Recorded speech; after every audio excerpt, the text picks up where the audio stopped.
Vitaïron était bien accueilli. D'abord le sommet continental sur la paix au Niger. Ça a été formidable. J'ai eu la chance d'avoir deux communications. Une communication pour tout le monde, une communication pour les entrepreneurs africains qui sont en réflexion pour comment faire pour que les conflits puissent diminuer un peu en Afrique.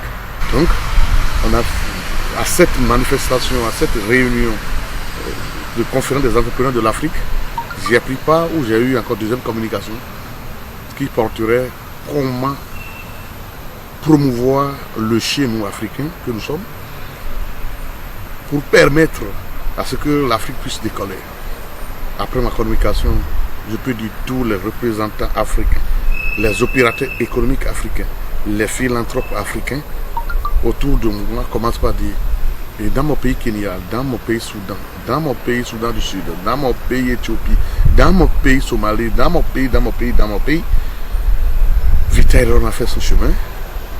Beaucoup ont pris nos adresses. Étant donné que nous sommes allés sur deux bases, participer à la conférence au sommet continental de la paix et implanter le bureau GBE à Niamey. C'était une apothéose, faire les deux, mais Jéhovah Dieu nous a aidés, on a pu faire les deux. On a terminé les deux, on a pu inaugurer à Niamey un centre aujourd'hui où ceux du Niger peuvent aller là-bas se soigner. Et déjà, c'est une avancée terrible parce que ça fait des décennies, on voulait le faire, on n'a jamais fait. Aujourd'hui, nous avons un siège de GBE à Niamey. On était à Ouaga pour célébrer les 18 ans de Vitaïron.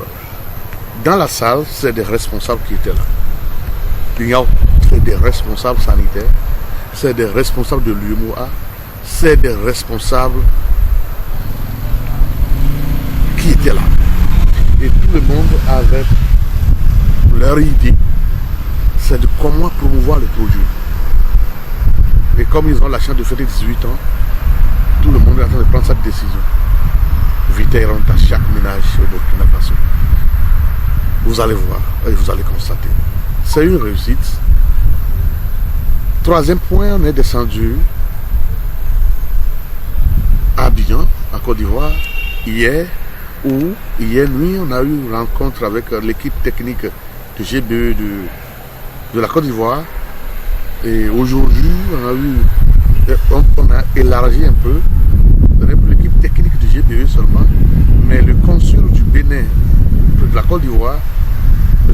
Zoum, qui a aménagé aucun effort, il nous a accueillis, où on a discuté ensemble, où on est en train de mettre un plan d'abord de distribution et un plan de communication qui ne dit pas son nom, vous allez constater vous-même, pour conquérir la Côte d'Ivoire dans 6 mois.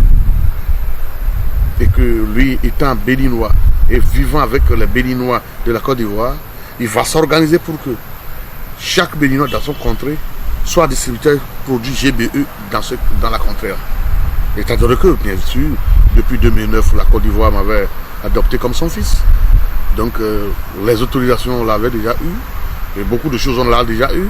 Donc, nous allons travailler la Côte d'Ivoire et d'une manière exceptionnelle.